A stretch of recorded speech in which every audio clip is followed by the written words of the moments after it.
Fusro dated. Welcome to the hard sell where the stick in the swill-bucket rattles back, and today we've got a Pavlov's Bell episode. Fancy.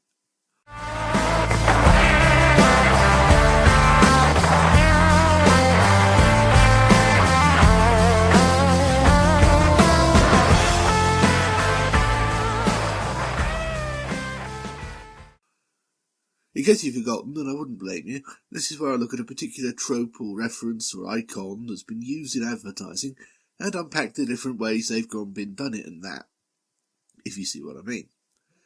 This episode was another request, and as ever, use the contact page at popthefish.org.uk or join the Patreon and make your own. Our requester this time is one Richard Freeman. He's a cryptozoologist, and in that spirit asked me to look at dragons. Dracarys. Mr. Freeman described dragons as the great-granddaddy of all monsters, and that's accurate. There are legends of dragons, or creatures similar enough to make no odds, in just about every culture in the world. From the one that killed Beowulf, the big red one that protects Wales to this day, to the more explicitly serpentine and water-based guys from the Far East, and all sorts of other stops in between. Dragons crop up everywhere and largely independent of each other, despite how similar they all are in concept. It's one of the great mysteries of human consciousness, and it's mostly thought to come from way before such a thing even existed, when we were still monkeys wandering about checking every step for things that could kill us, like huge birds of prey, or big cats, or most particularly in this case, massive snakes. To this day, 39% of people have a paralysing fear of snakes, which back in the monkey days would have been the only predator with more than one way of killing you, unless you think being eviscerated by teeth and being eviscerated by claws are sufficiently distinct, but I don't think many creatures would agree with you there. Anyway, that would have stuck in our little monkey brains, and occasionally combining them with the other animals to give them massive eagle wings and or muscular smilodon legs, this developed into the various dragon or dragon-like creatures of myth. And so naturally, like all near-universally recognisable tropes, it was vulgarised immediately, particularly by advertising, once that became a thing. Take this patent medicine advert, showing disease as slain dragon, and whatever bullshit potion we're selling as the heroic slayer. Alternatively, and more sympathetically, if you happen to be a dragon, in turn of the century America there was a motor company called Dragon Automobiles. It only lasted 2 years, but that's definitely a cool logo. Not sure about the slogan though. Simplicity, power, strength and reliability. Couldn't really say more than 50% of those are traits associated with dragons. Of those that are though, perhaps the most famous is the tendency to breathe fire, at least in the West. Eastern ones are more usually water creatures, and the occasional fire-breathing one is either a specialist or the result of white people not giving a shit about the difference. But here in the West they're definitely given to fire-breathing, which makes them useful for when the idea of heat is needed, as in this advert for Golden Churn Butter-like Spread, then briefly renamed Golden Crown due to the popularity of his AA Mill-derived advertising campaign. This is quite a few years into that, and they do seem to be getting sick of it somewhat, barely even trying with the rhyming or scansion. Young Morris was very nervous. Chief Crumpet Toaster to the King was the job, and his tummy felt a little odd as his call came to the hall. What I need for my golden crown is the perfect crumpet, all golden and brown. So as they held their breath, he let his fly. My, oh my, it's perfect for my golden crown with its 2 full spoons of butter. What a flavour to savour, He muttered. Now everyone's terribly happy, and with Morris's crumpets so brown, they're enjoying the golden good life you only get with Golden Crown. Yes, that's Hugh Laurie's voice, which is another sign that this is a ways into the campaign. The first several were voiced by Willie Rushton, who we will be hearing from. Repeatedly, actually. He seemed to have a voice suited for draconic fairy tale business. In days of old, a dragon lived who filled the town with fear. See? This one uses the fire-breathing thing in the opposite sense, though, as a thing not to be desired that is cured by the product. See if you can guess what that product is. 'Cause everything went up in flames whenever he came near. the king he knew not what to do. His knights weren't keen on fighting, till a local lad had a bright idea and nipped off quick as lightning. Real juice of fruit is what he needs, refreshment, he did shout, and then lobbed in an opal fruit, which put the fire out. The moral of this story is, to end it as it oughta, always carry some opal fruits. They're made to make your mouth water. I bet you didn't. Opal fruits is the rather whimsical name that Starburst used to have in this country, and the slogan, made to make your mouth water, which they still use on occasion, was invented by Formula One bellower Murray Walker when he was a copywriter at Mazius. And that's true. That advert used fire breathing by implication as a metaphor for bad breath, and one of the most famous advertising dragons in the UK did the same thing directly. Yes, I'm talking about Clifford, the animated mascot for Listerine for several years in the latter half of the 80s, voiced once again by Willie Rushton, although the main voice belongs to Geoffrey Palmer. Poor Clifford had his problems, what with smoking, the odd glass, rich food, and late nights. No wonder girls scream. Hello?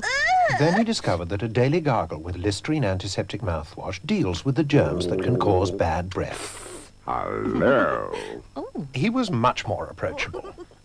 Listerine antiseptic mouthwash. She loves me. Poof. Strong enough to take your breath away. Try to ignore the slightly unsettling bestiality-adjacent imagery if you can. It certainly doesn't seem to have hurt the campaign any at the time. And concentrate on how lovely and smooth the animation is. Sure enough, it's another one from Richard Williams Studios, specifically directed by one of his main henchmen, Russell Hall, who went to work on The Iron Giant alongside Williams' son. The man himself handled this follow-up, though, which leans even heavier on the bestial angle, but never mind. Clifford is quite the bon vivant. Tonight he's entertaining an old flame. Luckily, strong-tasting Listerine antiseptic mouthwash kills the germs that can cause bad breath. And, a recent report shows, Listerine can also kill germs that form plaque. Oh, Clifford. Listerine antiseptic mouthwash. Hello? Poof. Strong enough to take your breath away. It can't be helped. Kidnapping princesses is another major dragon-related trope, especially in this country. Clifford, in particular, seemed to revolve around it, judging by this later entry. Clifford is expecting his nephew Eddie, a laid-back dragon. Hi. With a regrettably laid-forward breath. Wicked. But Clifford has the answer. New Cool Mint Listerine. Cool. The same breath freshness as Listerine, a proven reduction in the build-up of plaque, but an altogether cooler experience. Ma'am. Oh, Clifford. Hello. Oh, Eddie. New Cool Mint Listerine. Cool enough to take your breath away. But not your girl, Eddie. I don't have any information on who specifically directed this one. I wouldn't even swear that it was still Richard Williams' Studios, since it apparently came out in 1992, the year The Thief and the Cobbler collapsed. Even Geoffrey Palmer was busy, replaced here by Peter Jones. But if it isn't made by Williams and Company, it's certainly a good impression. Fire breathing as a metaphor for bad breath is kind of judgmental, though, don't you think? It's fire, pure destructive heat. Why not have it symbolise that for a change? Well, obviously, it did several times. Ready Brek, for instance. Essentially an instant porridge and never the most popular breakfast cereal in the world, but it still sells okay, particularly in the winter. It's been around nearly 70 years, but the brief period we're looking at here comes after the Weetabix company bought it in 1990. They immediately dropped its Aardman-designed mascot, Ready Eddie, which was a bad idea, and replaced him with a bright red dragon. That in itself was a neutral idea, but unfortunately they never really found a character for him. Or a name, actually. Here's his first appearance as an animated irritant voiced by the ubiquitous N. Rytel, inserting himself into the story of Goldilocks. The three men have gone for a walk to let their Ready Brek cool down. Big mistake! Everyone knows, and I mean everyone, Ready Brek's yummiest when it's hot. And when it's hot, it's even more fun! Hey! Oh! Hey! Woo! Woo! Ready Brek. Uh-oh! Central heating for kids. If I was her, I'd make a bargain. Let me go, eat him. It's not entirely Enritel's fault, although I don't know who chose quite such a babyish tone of voice for him, but what an irritating little twat. This guy clearly wasn't going to win any kids over to the delights of porridge. So they changed tack a couple of years later and depicted him as a sort of stomach-dwelling numbskull type, who needs Ready Brek as fuel for a literalisation of the famous central heating for kids slogan. This version of him only says one word, and in the exact opposite voice to the one Rytel used.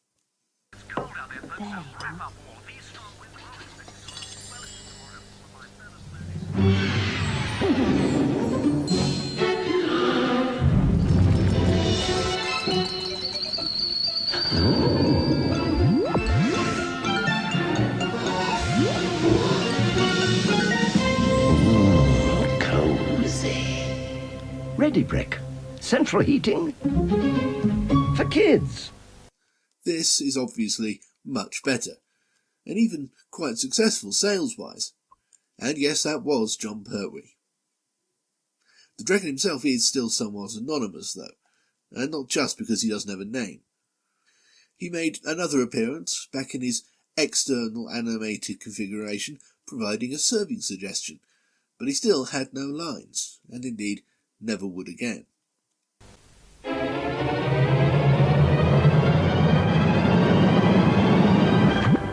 Ready Brek. It's ready for anything. It was as if they were afraid to give him a personality after how it had turned out the first time. His final appearance came in 1996, returning to claymation, albeit not by Aardman. It feels a bit like a last roll of the dice for the character. If this new configuration didn't work out, it was back to the drawing board altogether.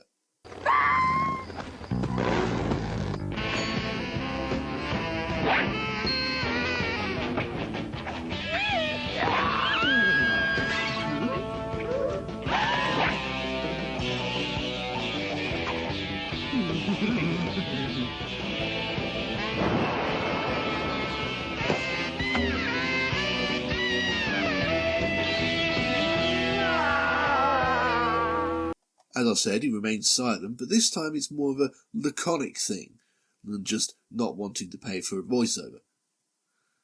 Personally, I think they did a good job of keeping him from becoming a douche, and it's all very nicely done on a technical level, but it clearly didn't help sales much, because there were no more adverts like it, and the dragon disappeared from Ready Brek boxes soon afterwards, without ever having been given a name. For even more generic dragon action, try Walker's Snaps. Basically their reverse-engineered version of KP Skips, and you can see the marketing people's thought process. Change the consonant and vowel in the middle to reach the name. Now what kind of thing snaps? A binder? A crocodile? Isn't there a flower called a Snapdragon? Brilliant! A dragon called Snap. Snap the dragon. All done with an hour to go before last orders.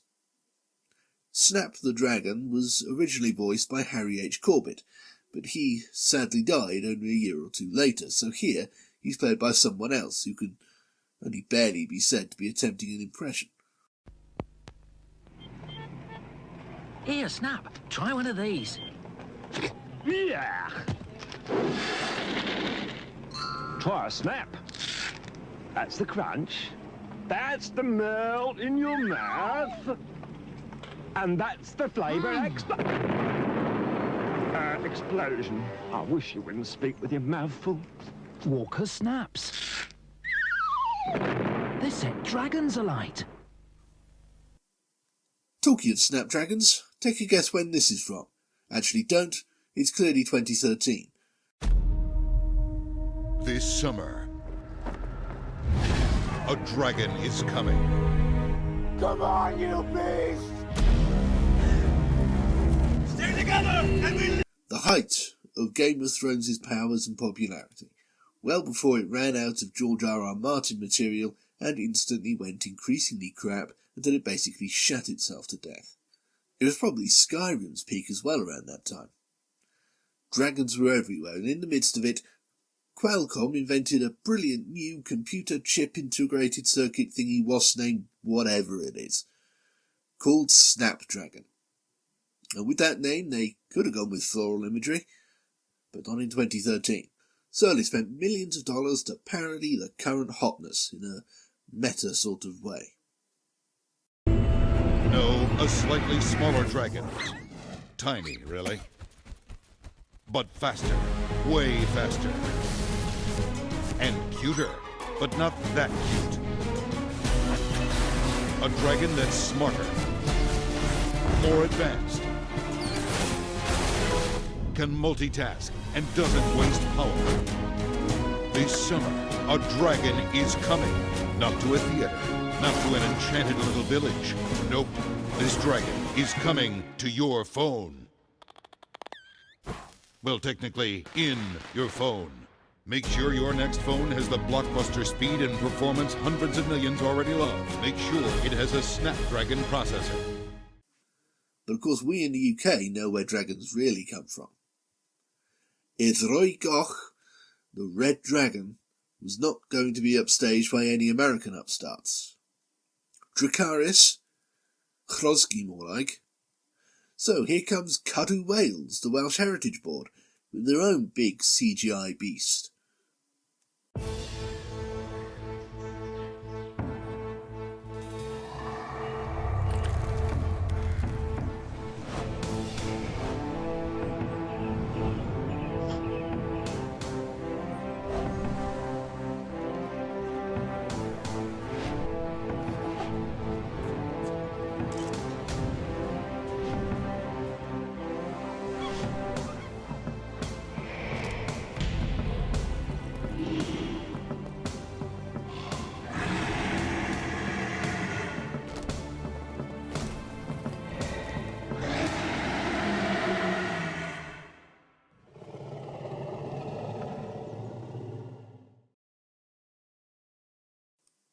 Mr. Freeman would like it pointed out that this is technically a wyvern, as it only has 2 legs and a couple of hands on its wings.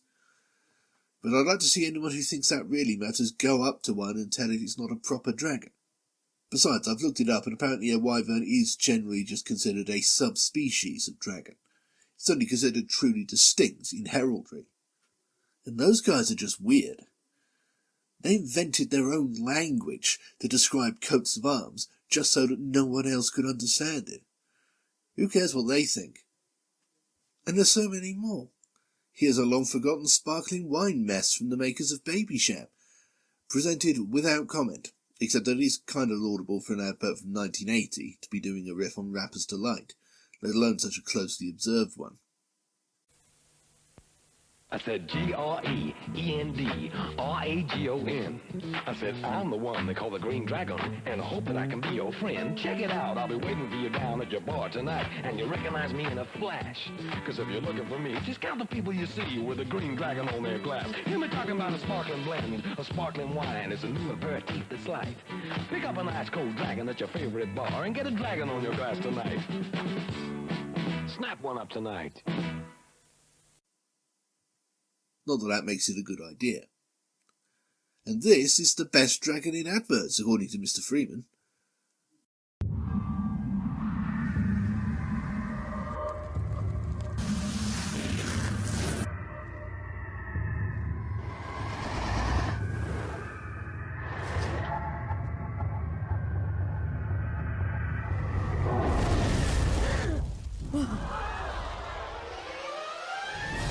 The newly reimagined Fantasmic, this summer at the Disneyland Resort.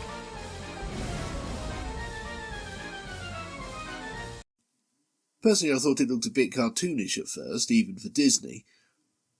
But then I realised that's a stylistic choice, and it's what the actual fuck-off huge dragon in the show looked like. Past tense, because sadly, not to say ironically, it burned to the ground a few years ago, and they haven't made a new one since. Something for Josh Tomorrow to look to, in his coming reign as Mouse King. And we haven't even gone into the Far Eastern dragons and their use in advertising stir-fry and all the layers of cultural appropriation that implies. Or this little guy. Although, to be fair, he was covered in the Christmas special for whatever year it was. 2019, I think. It's getting hard to keep track, but this episode has gone on quite too seriously long enough by half. The moral of the story, apart from bring back Ready Eddie, is that dragons are awesome. They can mean burn a nation, of course, but burn a nation in itself can mean multiple things, down to and including bad breath. They can mean magic in a sort of generalised sense, like Snap the Dragon. They can mean majesty, like the Welsh dragon. They can mean nothing whatsoever, like that green wrapping one. And of course all of these can be evoked and then undercut for the sake of commentary and humour, as Quelcom did. But through all of them, there is one dragon who has kept his integrity over the near quarter century of his existence. One majestic creature who will not sell out, whose beefy arm remains free of the clutch of corporate banknotes. Well, actually, I suspect it's just that no one's ever asked. But either way, he is still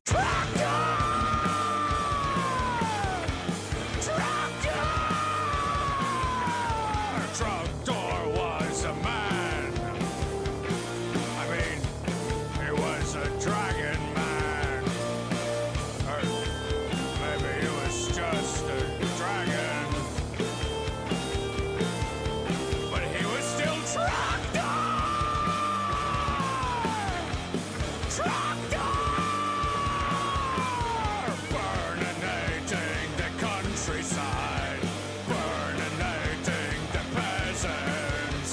Burninating all the peoples in the thatched roof cottages! Thatched roof cottages! And the Trogdor comes in the night!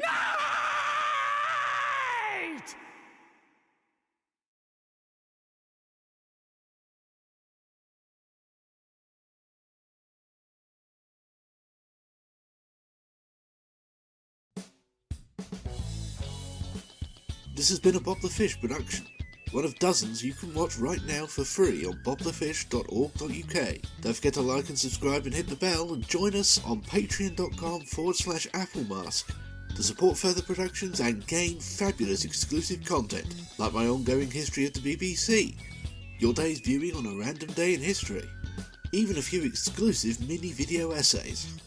Plus the satisfaction of knowing that thanks to you, I get to eat regular meals. bobthefish.org.uk. We care because you do.